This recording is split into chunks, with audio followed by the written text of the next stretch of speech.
दोस्तों नमस्कार, मैं प्रशांत भारती स्वागत करता हूं सक्सेस मैन के ऑनलाइन प्लेटफॉर्म पर। आज हम लोग पढ़ने जा रहे हैं एक नया सब्जेक्ट का नाम है इकोनॉमी। टॉपिक का नाम है बेरोजगारी। ठीक है, नया सब्जेक्ट है इकोनॉमी और टॉपिक का नाम है बेरोजगारी। ओके, आपको पता है कि इस चैनल के माध्यम से मैं ज्योग्राफी का वीडियो बैक टू बैक डाल रहा हूं, तो ज्योग्राफी का भी वीडियो जाएगा डेली, और जो इकोनॉमी है इकोनॉमी का भी वीडियो जाएगा। ज़्यादा नहीं पढ़ना होता इकोनॉमी में, कम से कम 10 से 12 टॉपिक पढ़ेंगे इस इकोनॉमी में। ठीक है, तो इकोनॉमी से ज़्यादातर ट्रेंड ही पूछता है, लेकिन आपको बेसिक चीज़ जानना जरूरी है आपको। ठीक है, यदि आपको बेरोजगारी का परिभाषा नहीं पता या बेरोजगारी कितने प्रकार के होते हैं यदि ये नहीं पता तो फिर क्वेश्चन नहीं कर पाएंगे आप। ठीक है, तो नेक्स्ट क्लास में आपको इकोनॉमी में क्या क्या पढ़ना है वो सारे सिलेबस लिखवाऊंगा, टॉपिक लिखवा दूंगा, ताकि आप स्वयं तैयारी कर सकते हैं बढ़िया से। नहीं तो ये जो बैक टू बैक वीडियो जो है इकोनॉमी के, ज्योग्राफी के, पॉलिटी के, हिस्ट्री के, इस चैनल के माध्यम से आपको मिलते रहेगा। जो बच्चे चैनल को सब्सक्राइब नहीं किए हैं कर लीजिए, और अपने मित्रों के बीच थोड़ा शेयर भी कर दिया कीजिए। जितना लाइक एंड सब्सक्राइब होगा तो टीचर का मनोबल उतना ही बढ़ता है, और मनोबल बढ़ने के बाद जानते ही हैं आपको दिल खोल के टीचर पढ़ाएगा, ताकि आप घर बैठे नॉलेज ले सकें और सिलेक्शन जितना जल्द हो ले सकें और बेरोजगारी खत्म हो जाए। ओके, तो चलिए, तो सबसे पहले देखते हैं कि अर्थव्यवस्था की परिभाषा को जाना जरूरी है। अर्थव्यवस्था कहते किसको है? एक बात और समझिए यहाँ पे कि मॉडर्न इकोनॉमी या माइक्रो इकोनॉमी या अर्थव्यवस्था या अर्थशास्त्र के पिता किसे कहा जाता है वर्तमान में? तो एडम स्मिथ को कहा जाता है। किसको कहा जाता है? एडम स्मिथ को।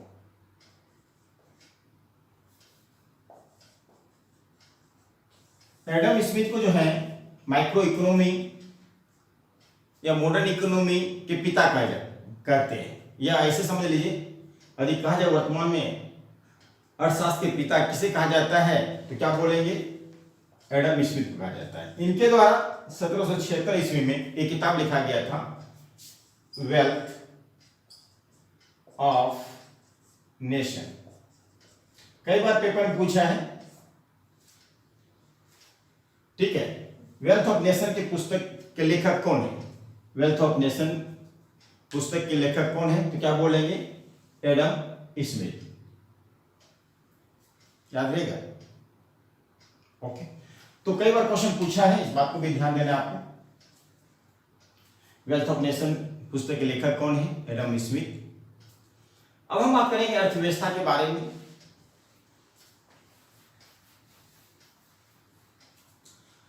अर्थव्यवस्था एक ऐसा तंत्र है, इसकी परिभाषा जानते हैं पहले, तो फिर मैं आपको समझाऊं डिटेल में अर्थव्यवस्था किसे कहते हैं। एक ऐसा तंत्र है जिसके अंतर्गत आर्थिक क्रियाओं का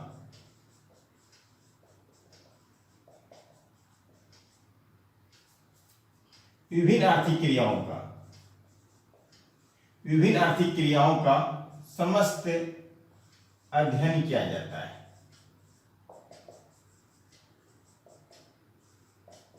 किया जाता है।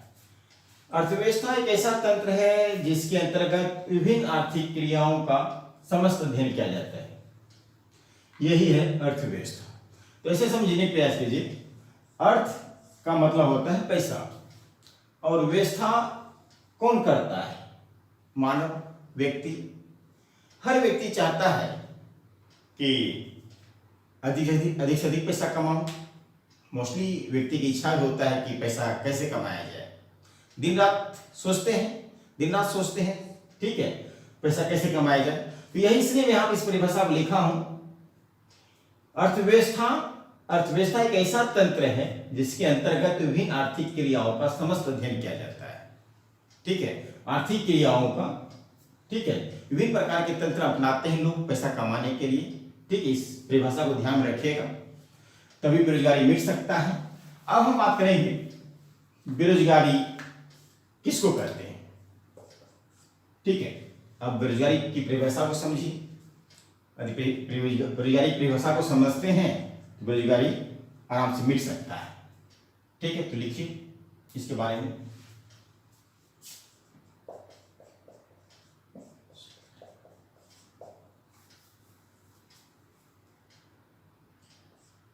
बेरोजगारी सामाजिक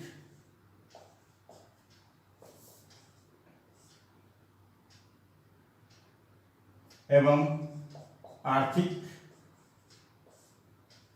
बेरोजगारी सामाजिक एवं आर्थिक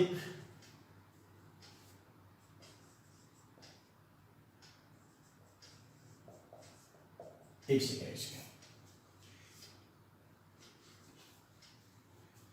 बेरोजगारी वह सामाजिक एवं आर्थिक स्थिति है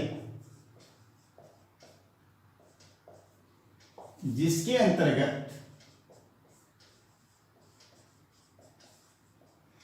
अंतर्गत समाज का कोई व्यक्ति या समूह, बेरोजगारी वह सामाजिक एवं आर्थिक स्थिति है जिसके अंतर्गत समाज का कोई व्यक्ति या समूह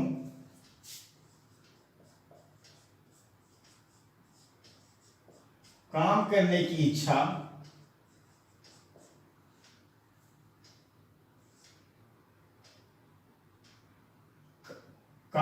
रखता है,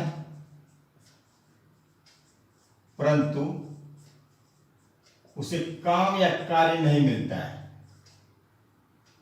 काम नहीं मिलता है। ठीक है,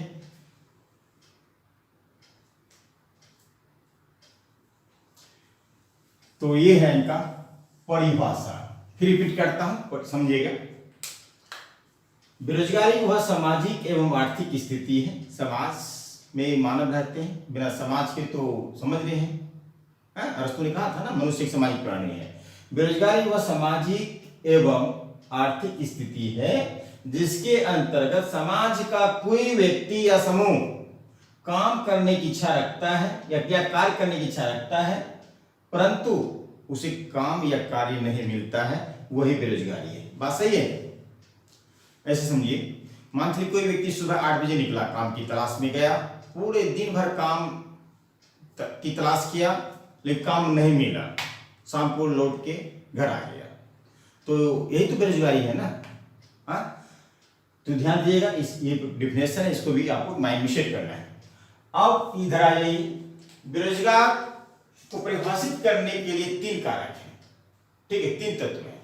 बेरोजगारी को परिभाषित करने के लिए 3 तत्व ध्यान देना है। ठीक है, पहला, वह व्यक्ति मानसिक रूप से कार्य करने के योग्य हो। ऐसा नहीं है ना, पागल को भी बेरोजगार तो कहेंगे नहीं, मान लो जिसका माइंड संतुलन में है ही नहीं। ठीक है, तो उसको हम बेरोजगार नहीं कर सकते ना। तो यहाँ पे मानसिक रूप से क्या हो, कार्य करने के योग्य हो। ठीक है, मानुष, उसके बाद व्यक्ति के कार्य करने की इच्छा हो। ठीक है ना, व्यक्ति में कार्य करने की इच्छा हो। अब मान लो बहुत सारे व्यक्ति ऐसे हैं उनके काम करने की इच्छा ही नहीं है, तो उसको बेरोजगार नहीं कहेंगे। फिर समझिए, व्यक्ति कार्य करने की तलाश कर रहा हो, ये 3 तत्वों से जो है बेरोजगारी को हम परिभाषित कर सकते हैं। कैसे? वह व्यक्ति जो मानसिक रूप से कार्य करने के योग्य हो, बिल्कुल तरह से बॉडी फिटनेस ठीक ठाक हो, माइंड ठीक ठाक हो। दूसरा, व्यक्ति कार्य करने की इच्छा हो। मान लो बहुत सारे ऐसे व्यक्ति हैं जो शरीर से सब कुछ ठीक ठाक है, वो काम करना चाहता ही नहीं है। दूसरी बात, व्यक्ति कार्य करने की तलाश रहा हो। ठीक है, शरीर ठीक ठाक है लेकिन वो खोज रहा है कि काम मुझे मिले। तो ये 3 तत्व से जो है बेरोजगारी को जो है परिभाषित कर सकते हैं। 1, 2, 3, इस तीनों को भी आपको माइंड में सेट कर लीजिए। ओके, अब हम बात करेंगे बेरोजगारी का वर्गीकरण की बात करते हैं। बेरोजगारी का वर्गीकरण देखा जाए वो 2 टाइप का होता है, एक सामान्य वर्गीकरण, दूसरा विशेष वर्गीकरण। ठीक है,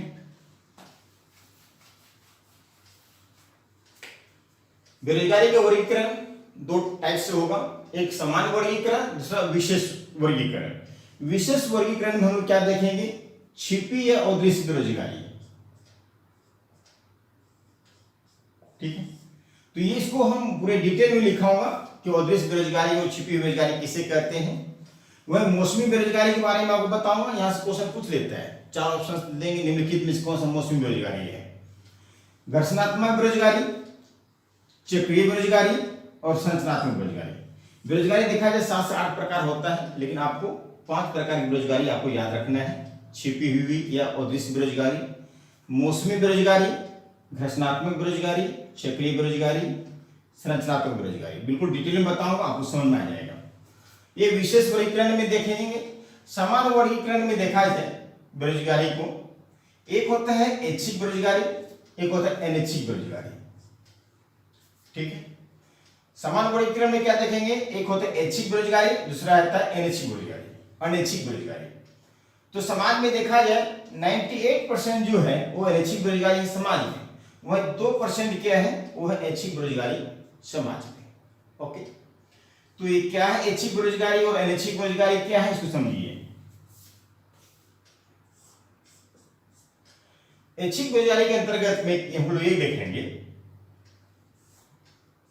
कि व्यक्ति हर तरह से ठीक ठाक है, काम इस व्यक्ति को मिलता तो है लेकिन ये काम करना नहीं चाहता है। व्यक्ति एक समाज में बहुत सारे टाइप के व्यक्ति होते हैं। ऐच्छिक बेरोजगारी हम उसे कहेंगे जिसे काम तो मिल रहा होता है लेकिन वो काम करना नहीं चाहता है। इस टाइप के जो बेरोजगार होते हैं उनको बोलते हैं ऐच्छिक बेरोजगारी। मात्र 2% है। मान लीजिए बहुत सारे लोगों को काम तो मिलता है लेकिन वो काम करना ही नहीं चाहता है, उनको बोलते हैं ऐच्छिक बेरोजगारी। समाज में मात्र ऐसा 2% है देखा जाए। अब अनैच्छिक बेरोजगारी क्या है, इसको समझिए। समाज में रहने वाला ऐसा व्यक्ति है जो हर तरीके से ठीक है, शारीरिक भी सही है, उसका मानसिक भी ठीक है, हर तरह से ठीक है। वो काम की तलाश में है लेकिन उसको काम नहीं मिल पाता है, उसको बोलते हैं अनैच्छिक बेरोजगारी। वह व्यक्ति ऐसा व्यक्ति जो हर तरीके से ठीक ठाक है लेकिन वो सुबह से लेकर शाम तक काम की तलाश में रहता है लेकिन उसे काम नहीं मिल पाता है, उसको बोलते हैं अनैच्छिक बेरोजगारी। समाज में जो है 98% बेरोजगारी अनैच्छिक बेरोजगारी है। तो यदि क्वेश्चन पूछता है कि ऐच्छिक बेरोजगारी समाज में कितना परसेंट, 2%, अनैच्छिक बेरोजगारी जो है समाज में कितना, 98%। बात सही है। बहुत कम ही लोग हैं रोजगार की तलाश में, बहुत ऐसे कम ही लोग हैं जिसको रोजगार मिलता है लेकिन वो काम नहीं करना चाहता है, उसको बोलते हैं ऐच्छिक बेरोजगारी। याद रखिएगा। अनैच्छिक बेरोजगारी इसको कहेंगे, इसको कहेंगे कि सुबह से शाम तक काम करने की तलाश में रहता है, खोजता है लेकिन शाम तक देखा उसको कोई रोजगार नहीं मिला, तो इस टाइप के जो बेरोजगार होंगे उसको बोलेंगे अनैच्छिक बेरोजगार। ठीक है। तो आज हम लोग समान वर्गीकरण के ऐच्छिक बेरोजगारी और अनैच्छिक बेरोजगारी को समझा। तो कल की वीडियो में आपको छिपी हुई अदृश्य बेरोजगारी या मौसमी बेरोजगारी, इसमें 5 आपको मैं बताऊंगा।